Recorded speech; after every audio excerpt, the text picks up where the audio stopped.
Veamos nuestro tema. Y bueno, ahí tenemos nuevamente al ciclo del ácido cítrico. En continuación dice catabolismo de la acetilcoenzima A. En realidad ese es el tema. Es el ciclo del ácido cítrico, pero vamos a observar y aprender que en realidad este ciclo consiste en utilizar un radical que se llama, en principio la sustancia, ¿no? Acetilcoenzima A, pero a partir de esta molécula de acetilcoenzima A vamos a utilizar un radical acetilo y que este acetilo ingresa en realidad a la vía para continuar y formar diferentes metabolitos intermedios. ¿Bien? Bueno, estas son algunas características en resumen del ciclo del ácido cítrico. Empecemos con las denominaciones. De hecho, es una vía metabólica también muy importante. Se denomina ciclo de Krebs. También le vamos a dar la denominación de ciclo de los ácidos tricarboxílicos, ahí donde marcamos. También recibe el nombre de ciclo ATC, es decir, A mayúscula, T mayúscula y C. ¿De qué? De los ácidos tricarboxílicos. Entonces son denominaciones que se van a ir mencionando sobre esta vía. Esta vía se realiza en la matriz mitocondrial porque acá se encuentran las enzimas marcadores para el ciclo del ácido cítrico. También indicaremos que se relacionan 10 reacciones químicas en el proceso. Es una vía estrictamente aeróbica, es decir, no se puede realizar en ausencia de oxígeno, sí en la presencia estricta de oxígeno, sin olvidar que en la mitocondria ingresa el oxígeno molecular, ¿verdad? Si estamos recordando estas situaciones. Por otro lado, se la conoce a esta vía como vía anfibólica. Aquí la tenemos escrita. La voy a remarcar. Vía anfibólica. En realidad, cuando se describe el papel del ciclo de Krebs, iniciamos, es una vía anfibólica. ¿Qué significa? Que es una vía como que se encuentra en el intermedio de las reacciones de síntesis y las reacciones de degradación. En otras palabras, se denomina anfibólica porque relaciona todas las vías catabólicas con las vías anabólicas. Catabolismo, degradación, anabolismo, síntesis. Todo este conjunto, esto se llama metabolismo. Dentro de todas las vías metabólicas que estamos iniciando el estudio y que vamos a ir iniciando otras más, en la parte central está la vía anfibólica. Si ustedes imaginaremos un círculo en rojo y le pondremos un título interno, vías de síntesis. Hacemos una flechita y al centro un círculo en amarillo. Escribiremos ciclo de Krebs. Del ciclo de Krebs relacionaremos con un círculo verde y en el verde colocaremos vías de degradación. Vean, en esta nuestra imaginación, en la parte central está el ciclo de Krebs, la vía anfibólica, que va a relacionar la síntesis con la degradación. Es la única vía que tiene este tipo de trascendencia bioquímica. No observamos en otras vías este tipo de particularidad. Por tanto, se relaciona con la gluconeogénesis. ¿Qué es la gluconeogénesis? Es la síntesis de glucosa. No la estamos estudiando todavía a esta vía. Se relaciona con desaminación de aminoácidos, con transaminación de aminoácidos. Es decir, está relacionado con la síntesis y con la degradación de los aminoácidos. Está relacionado con la síntesis de ácidos grasos, una vía que tampoco aún hemos estudiado. Entonces, vean, tiene esta relación tanto con la síntesis y también, por otra parte, con la degradación. No olviden esta situación. Ahora les diré, ¿cuál es entonces la importancia biomédica? ¿Por qué tengo que aprender ciclo de Krebs? Porque a fin de cuentas son una serie de reacciones, enzimas, metabolitos intermedios, productos, inhibiciones, regulaciones. Vamos con el mismo tema, con las mismas menciones, pero ahora utilizaremos otras enzimas, otras sustancias químicas. Su importancia radica en esta mención, en que es una vía anfibólica, en que es la relación de la síntesis y de la degradación de diferentes sustancias. ¿Cuáles sustancias?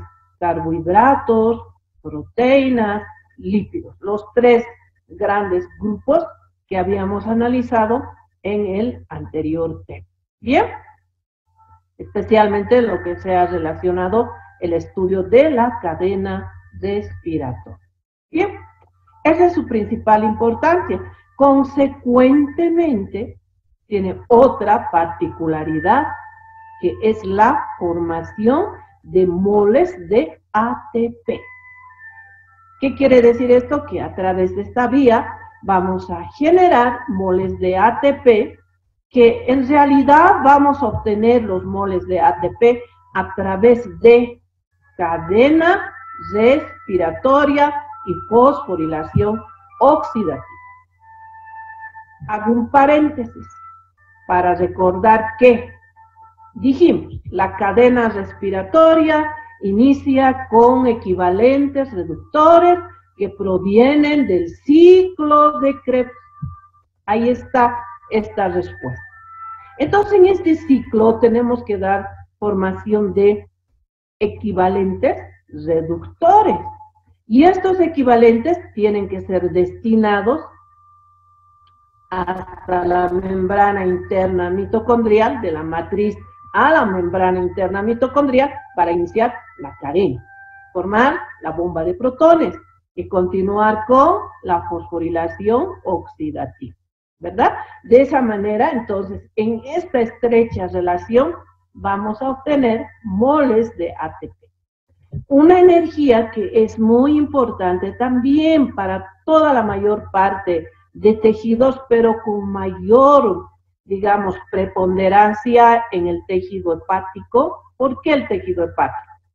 Bueno, el tejido hepático tiene una gran característica. Se realizan la mayor parte de las vías metabólicas. Si es que no decimos el 100%, casi todas se realizan en esta vía. Entonces, que se realice el ciclo de Krebs, que relaciona síntesis y degradación a nivel hepático, es muy importante. Asimismo, en el tejido encefálico y el tejido renal. ¿Por qué el encefálico? Porque, bueno, es un tejido tan interesante, tan importante. Ustedes han aprendido en anatomía que todo lo que implica señales, estímulos y respuestas, todo lo que está controlando en realidad la función bioquímica, la función fisiológica de nuestro organismo, está basado ahí en lo que es en general el sistema nervioso, ¿verdad? Y bueno, ahí el tejido encefálico requiere de esta particularidad de energía. Por eso es muy importante que ahora tomemos en cuenta las particularidades o características químicas de este denominado ciclo de Krebs. ¿Bien? ¿Qué más tengo que decirles del ciclo de Krebs?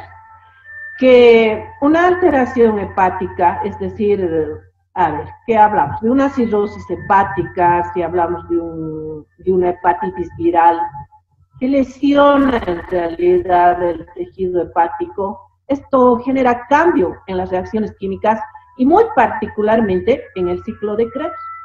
Porque ocurre que luego vamos a ver que hay un secuestro de algunas sustancias intermedias que facilitan un incremento de una sustancia tóxica que se denomina amoníaco tóxico, ¿verdad?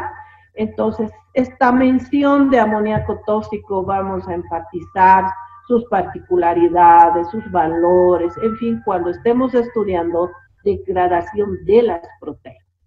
Pero ¿por qué establecemos esta relación? Porque hay una sustancia intermedia en este ciclo que tiene mucha relación con aminoácidos y, por supuesto, los aminoácidos con las proteínas.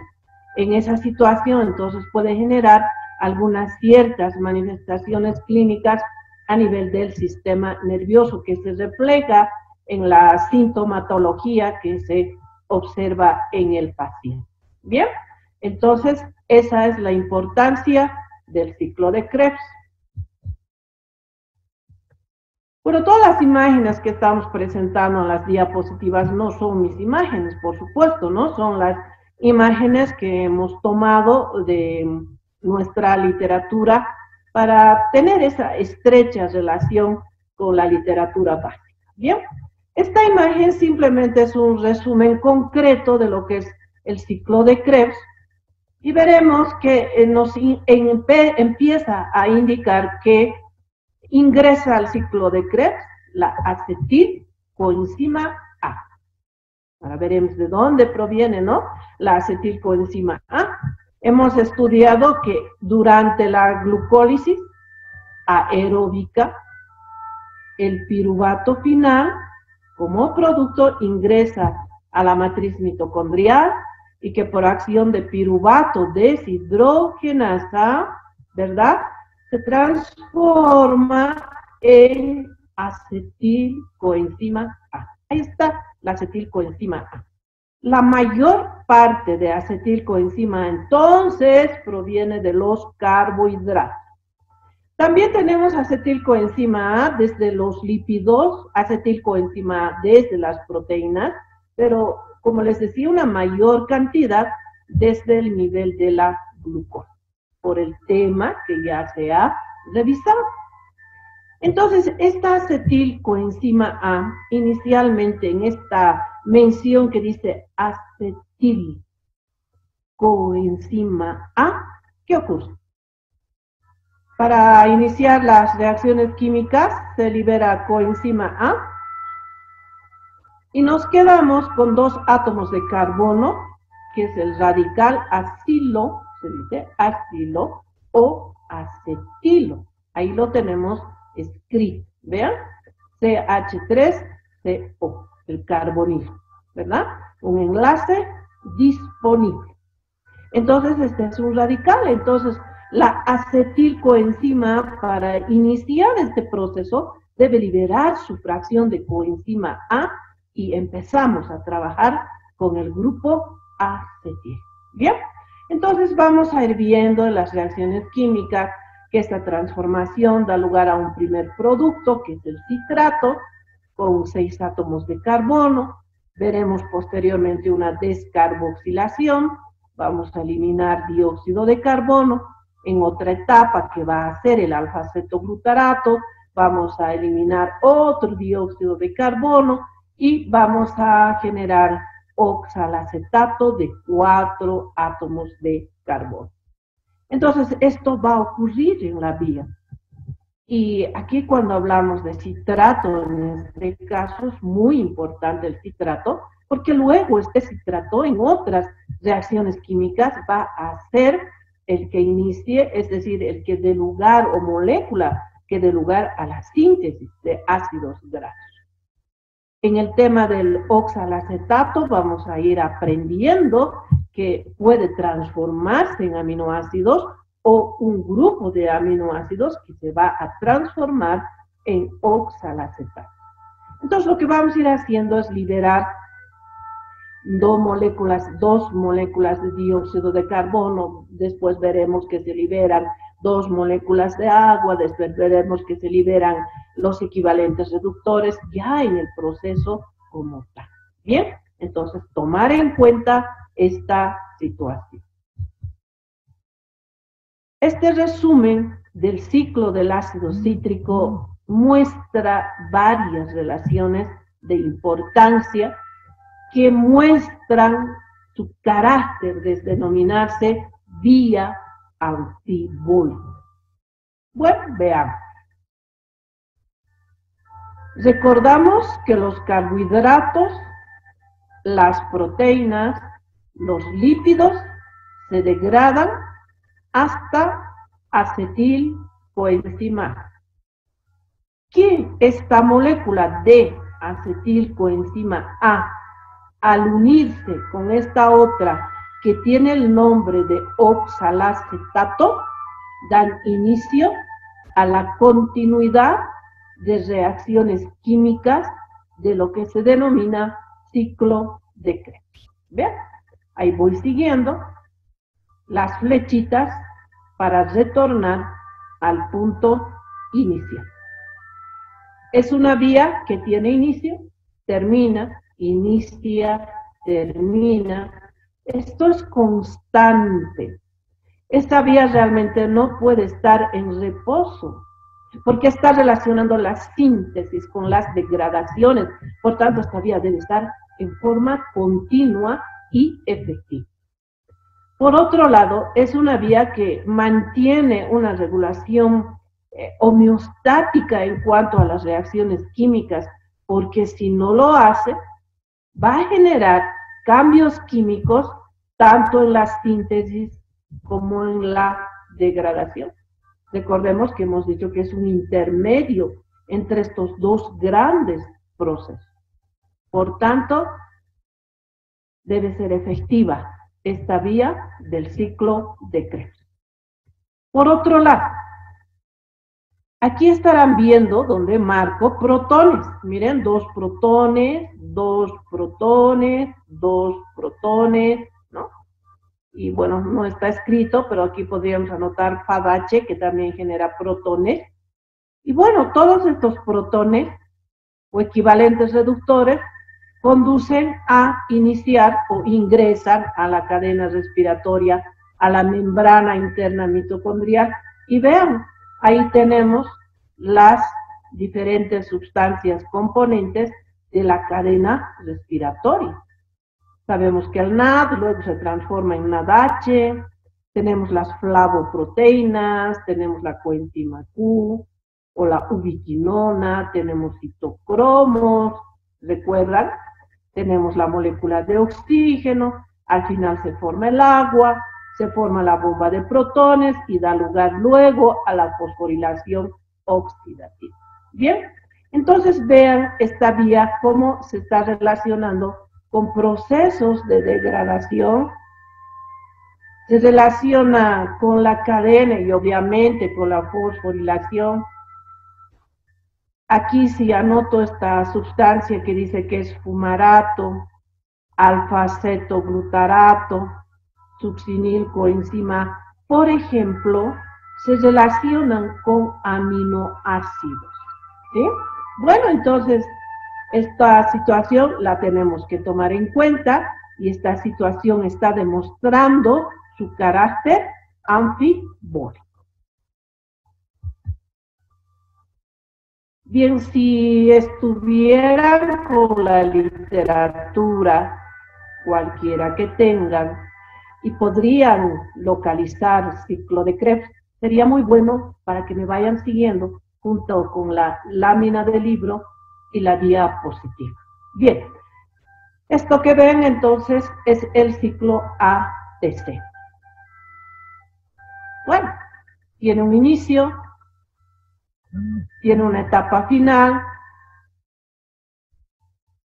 Vamos en este sentido. Siempre vamos a iniciar vamos a marcar con acetilcoenzima A, aunque no marquemos toda, ¿no? Con acetilcoenzima A. Ese es el inicio de la vía en cuestión.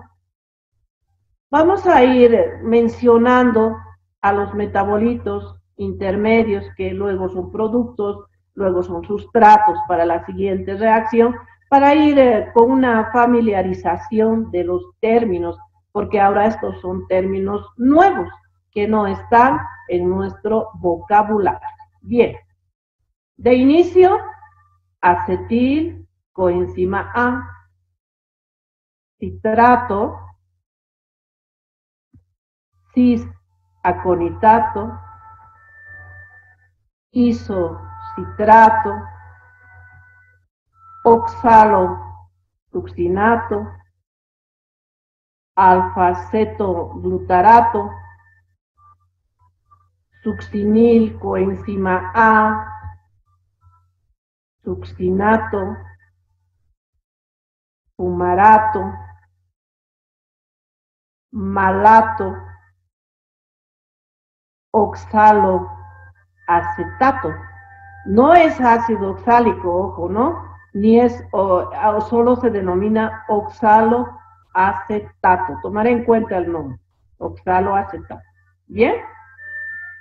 Si contamos nuestras flechitas, 1, 2, 3, 4, 5, 6, 7, 8, 9, 10 reacciones químicas, 10 reacciones. Las enzimas, vayamos leyendo.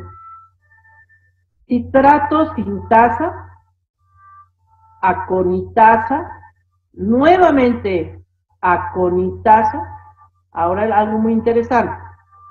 Isocitrato deshidrogenasa, isocitrato deshidrogenasa, complejo alfa-cetoglutarato deshidrogenasa, succinato tioquinasa, succinato deshidrogenasa, fumarasa y malato deshidrogenasa. Ahora, estas deshidrogenasas son muy importantes.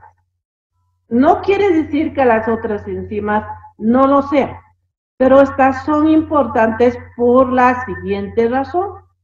Es que estas enzimas están acompañadas de su coenzima, miren, el NAD oxidado, NAD oxidado, FAD oxidado. Aquí NAD oxidado. Entonces, esas deshidrogenasas sí o sí tienen que estar en relación con las coenzimas que, ya dijimos, ¿verdad?, aceleran la velocidad de la reacción de la enzima. Si no están las coenzimas, qué lamentable, van a disminuir la velocidad de las reacciones. Y esta etapa donde actúan ya las deshidrogenasas son etapas muy importantes. ¿Por qué? Porque da lugar a la formación de, miren, equivalentes reductores. Vean, NADH más protones, ADH reducido, NADH más equivalentes reductores. ¿Dónde van los equivalentes reductores de esta vía? Van a ir a dar inicio la cadena respiratoria, ¿verdad? Entonces, esta importancia no la tenemos que olvidar. Por otro lado, una característica bien típica en esta vía es la presencia de sustancias químicas que se denominan ácidos orgánicos. ¿Qué es un ácido, jóvenes y señoritas? Un ácido es toda sustancia que es capaz de liberar un protón, recuerdan, y que consecuentemente se forma un radical de carga negativa. Vean, aquí los ácidos ya están como radicales. Vean, aquí teníamos ácido carboxílico, ácido carboxílico, ácido carboxílico. Al liberarse el protón, están como simplemente su radical respectivo, en este caso, ¿verdad? Tenemos la vía con ácidos, les decía, orgánicos. Entonces, por ejemplo, este es un ácido tricarboxílico. Veamos otro. Ácido tricarboxílico. Igualmente este, ácido tricarboxílico y hasta el oxalosuccinato, ácido tricarboxílico. Luego vienen los ácidos dicarboxílicos, ¿no? Entonces aquí vemos alfa-cetoglutarato con dos ácidos. El único que tiene un ácido es succinil coenzima A, pero es que está incluyendo, en vez del ácido, ahora ingresó coenzima A, para generar un mayor valor energético en esta etapa de la reacción. Digamos que es la única etapa en la que se incluye hacia la sustancia un valor energético para liberar ATP. Vean, el ATP ahí liberado directamente en la vía, o puede ser también GTP, es decir, guanosin trifosfato, ¿no? Entonces, en algunas circunstancias GTP, en otras circunstancias ATP. Bueno, y luego a partir ya del succinato, vean, tenemos un ácido dicarboxílico, el fumarato es un ácido dicarboxílico, el malato es un ácido dicarboxílico y finalmente el oxalacetato es un ácido o oxaloacetato, un ácido dicarboxílico. Parecen iguales, no son iguales, porque aquí vemos un carbonilo en el átomo de carbono 1, aquí vemos en el átomo de carbono un hidroxilo, aquí vemos una posición trans de los ácidos carboxílicos, aquí observamos una posición cis de los ácidos, o sea, sus isómeros geométricos, cis y trans en este caso, pero bueno, son variables de todos modos en su presentación geométrica. ¿Ven? Entonces, este ciclo nos permite formar ácidos tricarboxílicos, nos permite formar ácidos dicarboxílicos y en una etapa única tenemos ya una acumulación de energía mediante coenzima A, donde ven azufre y coenzima A, para dar lugar ya a la liberación directa de ATP. Es la única etapa de liberación directa de ATP o GTP. Por lo demás, mediante estos equivalentes reductores, vamos a generar energía, pero mediante la cadena respiratoria. ¿Bien? Diremos que el NADH da lugar a 3 moles de ATP en esta fase, tendríamos 3. En esta otra, de la isocitrato deshidrogenasa, otros 3 moles de ATP, tendríamos 6. En esta fase de la alfa-cetoglutarato deshidrogenasa, otros 3 moles de ATP, serían 9, más una directa del ATP o GTP, tendríamos 10, y una del Fa. El Fa nos va a dar lugar a una molécula y tendríamos 11 moléculas de ATP que se van a ir generando en el ciclo de Krebs. Si revisan literatura, algunas literaturas están hablando de 10 moles de ATP. A veces no se toma en cuenta al FAD, pero sabemos que el FAD ingresando a la vía también, ¿no? Forma parte de esa correspondencia de liberar electrones durante la cadena respiratoria. ¿Bien? Bueno, entonces esas son algunas de estas características importantes. Veamos la primera reacción química. Voy a subrayar esta sustancia que se llama oxaloacetato. La primera reacción química que ocurre es una reacción química de condensación, es decir, 2 sustancias se unen químicamente. Se une esta parte de asteriscos, que es el radical acilo, con el oxalacetato, que tiene 4 átomos de carbono, más estos otros 2, sumamos, tendríamos 6 átomos de carbono para generar un producto inicial que tiene el nombre de citrato, que tiene los 6 átomos de carbono y los 3 ácidos respectivamente. Bien, la enzima que ha participado es la citrato sintasa. Liberamos esta coenzima A y si ustedes la ven ahí, se ha liberado coenzima A. ¿De qué? De la acetilcoenzima A. Como verán, este es el primer producto, el citrato. Ahora, este citrato va a intervenir en la segunda reacción química, entonces ya no será un producto, ¿verdad? Ahora este producto va a actuar como citrato. Y se va a actuar como citrato, entonces en este caso hay una deshidratación, ¿no? No es, es decir, una deshidrogenación para liberar moléculas de agua por acción de la enzima aconitasa, que está acompañada de un cofactor, que es el catión ferroso, y como consecuencia se va a transformar en cis-aconitato. Si podemos comparar las fórmulas, este oxidrilo ya no está. Aquí se ha formado un doble enlace, ahí tenemos el doble enlace.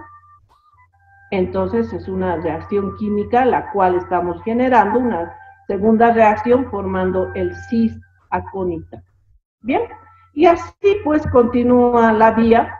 Vean aquí, por acción de la aconitasa, vamos a ir ahora introduciendo una molécula de agua.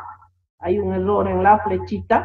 Necesitamos ahora incluir una molécula de agua y vamos a introducir, por tanto, un hidroxilo y tenemos el ácido tricarboxílico que en mención tiene isocitrato.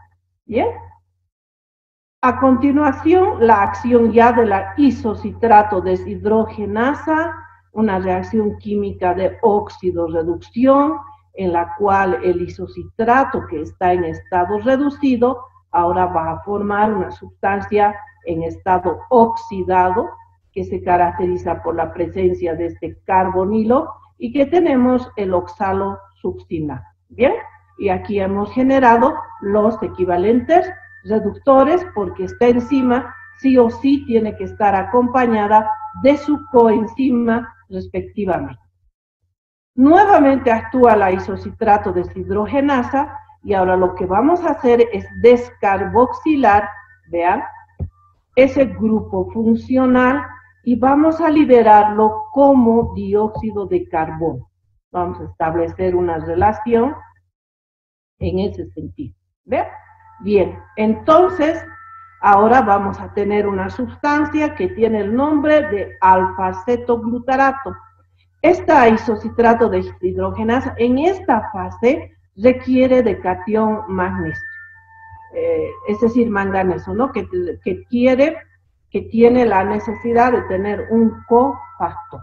Bien, el alfa-cetoglutarato, por acción de alfa-cetoglutarato deshidrogenasa, que es una reacción más compleja, tenemos la coenzima que se reduce, tenemos esta sustancia que se oxida, tenemos liberación de dióxido de carbono, este radical lo vamos a liberar como dióxido de carbono, una descarboxilación, vamos a añadir, ingresar a la sustancia coenzima A la reacción química, y todo esto nos va a generar esta molécula que es la succinil coenzima A.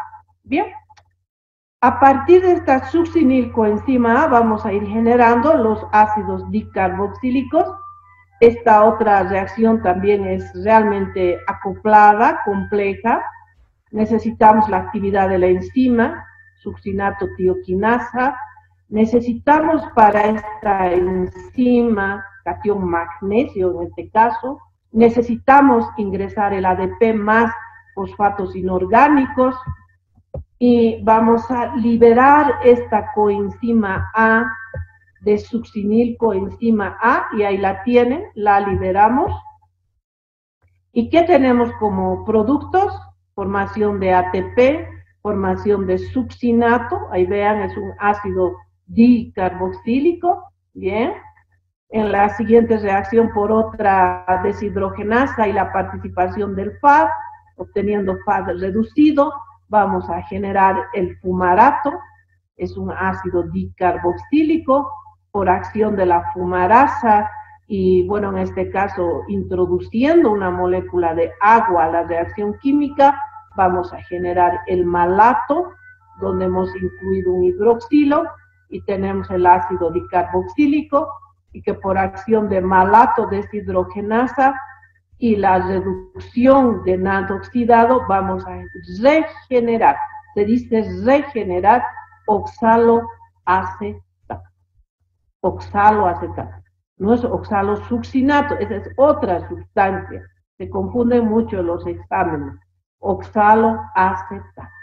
Bien, entonces mire, el ciclo ha empezado con la condensación de acetilcoenzima A y oxalacetato. En realidad hemos utilizado la sustancia al iniciar la vía. Entonces no hay ya oxaloacetato, ¿no? Pero se han convertido todas las sustancias, seguimos el ciclo, y restituimos, ¿no?, lo que es el oxaloacetato para iniciar otro ciclo, para iniciar nuevamente el ingreso de acetilcoenzima A en unión con el oxaloacetato. Y continúa nuevamente todo el proceso. ¿Bien? Bueno, esas son las características que ustedes tienen que ir repasando los nombres, apropiándose en la mente con los nombres de los metabolitos que se constituyen en productos, en sustratos, del nombre de las enzimas, las coenzimas en relación a sus enzimas, no tienen que olvidar esta situación. Bien, entonces esas son las reacciones químicas. ¿Cuáles son las enzimas reguladoras? Las vamos a comentar en una siguiente diapositiva, pero de inicio tenemos que hablar de regulación. De hecho, es una regulación, es un mecanismo alostérico. Aquí tenemos citrato sintasa. Ustedes la podrían marcar, ¿no? Esa es una enzima reguladora. Como verán, la flecha es irreversible. No podemos transformar citrato en acetilcoenzima A, en oxaloacetato, no, eso no se puede. Solamente es para iniciar la reacción. Esa reacción no es reversible. Por tanto, esta enzima regula la velocidad, en principio, de la cantidad de acetilcoenzima A que ingrese a la vía, de la cantidad de oxaloacetato que se utilice en la vía y, por supuesto, la velocidad de las reacciones siguientes, ¿no? Otra enzima reguladora es la isocitrato deshidrogenasa. Ahí la tenemos 2 veces. Aunque la reacción es reversible en este caso, pero es una enzima reguladora. ¿Por qué es reguladora? Porque a partir de esta etapa se tiene que controlar la formación ya de los siguientes ácidos dicarboxílicos y, por supuesto, ya la liberación de ATP y las siguientes liberaciones de equivalentes reductores, ¿no?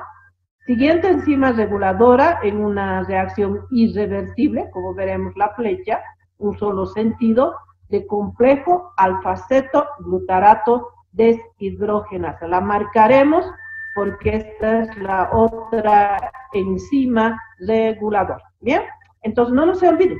Enzimas reguladoras, mecanismos de regulación alostérica, citrato sintasa, isocitrato deshidrogenasa y alfaceto glutarato deshidrogenasa. No es el único mecanismo, porque luego veremos que también la regulación de la cadena, es decir, del ciclo, ha de depender de la efectividad y de la necesidad de equivalentes reductores de la cadena respiratoria. Entonces, hay esa interdependencia de regulación.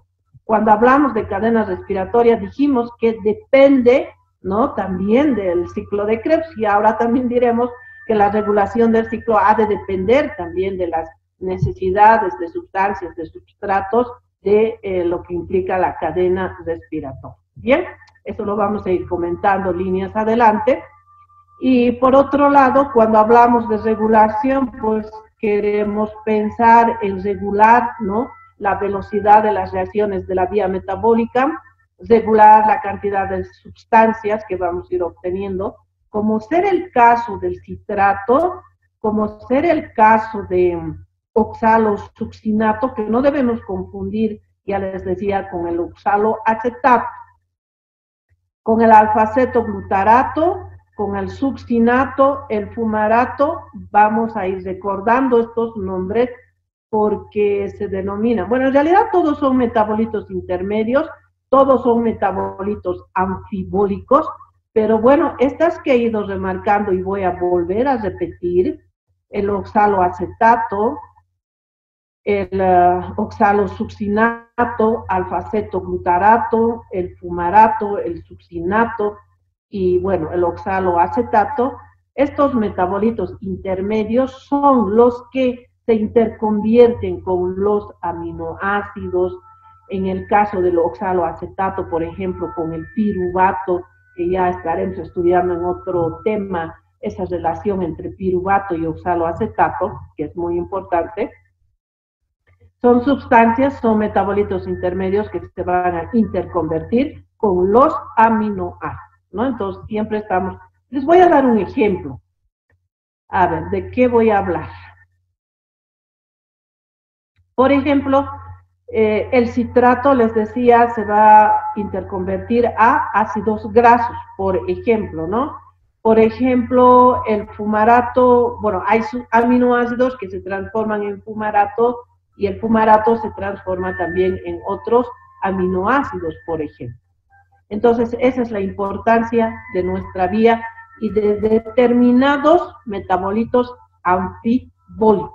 Bien, estamos viendo acá unas flechas, ¿no? Que ya hemos aprendido que son flechas de inhibición y que esta vía metabólica tiene el riesgo de estar alterada por una inhibición de sustancias tóxicas o venenos como el fluoroacetato y los iones arsenito, ¿ya?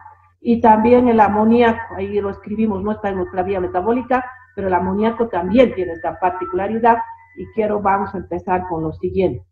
El fluoroacetato es un tóxico que puede estar presente en insecticidas, en herbicidas. Bueno, el paciente accidentalmente puede generar una intoxicación voluntariamente, ya habíamos comentado alguna vez de esta situación, o por manipuleo, podría generar una inhibición. ¿De quién? El fluoroacetato inhibe en forma no competitiva a la citrato sintasa, estudiante, inhibe. Es decir, que se une el fluoroacetato a una zona que es el sitio activo de la enzima, la inhibe a la enzima, genera un producto inicial que se denomina fluoroacetato.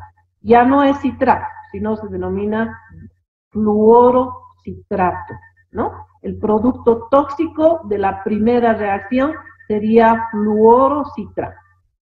Ante esta inhibición, se entiende, ¿no? Lo que estamos analizando en la vía es que el resto de las reacciones químicas ya no van a suceder. No, pues no va a suceder definitivamente, porque la enzima está inhibida. Por otra parte, esta enzima es una enzima reguladora. Qué lamentable, imagínense esta situación, ¿qué va a generar? Alteración en las vías de síntesis, alteración en las vías de degradación, en realidad todo el metabolismo totalmente en desequilibrio en sus reacciones químicas, y si esto continúa, no se trata oportunamente al paciente, como algún antídoto para el fluoroacetato, entonces, ¿qué va a ocurrir? Muerte celular. El paciente muere por intoxicación con fluoroacetato. Eso hay que tener mucho cuidado y hay que considerar porque a veces podemos tener pacientes que vienen del área rural intoxicados por el manipuleo de este tipo de sustancias. Los iones arsenito. Los iones arsenito inhiben la actividad del complejo alfa-acetoglutarato deshidrogenasa. Igualmente, el arsenito es una sustancia sumamente tóxica, es agravante en la vía del ciclo, porque si analizamos y se inhibe esta etapa, consecuencias en la vía, no vamos a generar en forma directa el ATP, y algo muy importante, no suceden ya las siguientes reacciones químicas y no se regenera oxaloacetato. En letras rojas les estoy diciendo, no se va a regenerar el oxaloacetato y esta situación no va a permitir el inicio siguiente de otro ciclo del ATC. Entonces, qué lamentable, ¿verdad? Entonces, nuevamente afecta a la síntesis, a la degradación, bueno, todo el metabolismo en un total desequilibrio, ¿verdad? Bueno, en el caso del amoníaco, lamentablemente es una sustancia que proviene por una acumulación tóxica a nivel hepático. Cuando hay una alteración hepática, hace un secuestro, es decir, se une, podría decirles así, con el alfa-cetoglutarato. No se permite que el alfa-cetoglutarato transforme las siguientes reacciones, y algo muy importante, no se permite que el alfa-cetoglutarato se transforme en aminoácidos como la glutamina. La glutamina es un aminoácido muy importante para el sistema nervioso, para el tejido encefálico. Ante esta deficiencia, entonces mareos, convulsiones, lenguaje furfullado, es decir, tartamudeo por parte del paciente, puede perder el equilibrio, bueno, entonces consecuencias que se dan por una alteración o acumulación del amoníaco en cuestión. Y finalmente tenemos esta otra inhibición, que es de una sustancia química orgánica, es un ácido también dicarboxílico que se denomina el malonato. Y vamos a ver qué ocurre con el malonato. El malonato en algunas circunstancias en el nivel celular aumenta la concentración, es decir, hay mayor cantidad de malonato y menor cantidad de succinato. El malonato con el succinato, es decir, compiten. ¿Por quién compiten? Por la enzima succinato deshidrogenasa. Es una inhibición competitiva, la hemos estudiado en enzimas. Esta inhibición competitiva, cuando ocurre y aumenta la concentración de malonato, esta enzima no es eficiente porque se ha unido con malonato, no se permite la transformación de succinato en fumarato y en las siguientes reacciones. Y algo muy importante, no se regenera oxaloacetato. Ese es un problema que tendríamos con el malonato. Pero de hecho el malonato no se considera una sustancia tóxica. En eventualidades bioquímicas, les digo, aumentó la concentración de malonato y entonces compite con el succinato y le gana el sitio activo a la enzima en vez de succinato. Pero en algún momento esto cambia nuevamente, es decir, tenemos ese equilibrio tan maravilloso entre nuestras sustancias químicas que, bueno, empieza a aumentar la concentración del succinato, desplaza el malonato y proceden las reacciones químicas en forma habitual. Entonces, esta inhibición es una inhibición competitiva y la vamos a ver en la siguiente imagen, en la cual tenemos las dos fórmulas químicas. La del succinato, que es un metabolito intermedio propio del ciclo de Krebs, y el inhibidor es este, el malonato. Vean, este tiene 3 átomos de carbono, 2 ácidos, este tiene los 4 átomos de carbono, los 2 ácidos, y la relación es que están en ambas sustancias los 2 ácidos carboxílicos. Por tanto, malonato, se aumenta su concentración, pues desplaza al succinato, y el succinato no se transforma en las siguientes sustancias. ¿Por qué? Repito, por la relación de los dos grupos funcionales que tiene en relación a estos dos otros grupos funcionales. Entonces, hay una característica de concentración. Si aumenta la concentración de malonato, desplaza al succinato. Al aumentar la concentración de succinato, entonces desplaza al malonato y continuamos con las reacciones químicas correspondientemente. Bien, entonces no se olviden de estas situaciones. Ya vamos a ir finalizando nuestro tema. Y bueno, entonces recuerden a las enzimas reguladoras, recuerden las inhibiciones, recuerden las características consecuentes a las inhibiciones, y eso es algo que tienen ustedes que analizar para obtener respuestas, simplemente ver qué no va a ocurrir posteriormente a la presencia de un inhibidor, qué reacción no ocurre, qué alteraciones podríamos explicar químicamente, ¿no?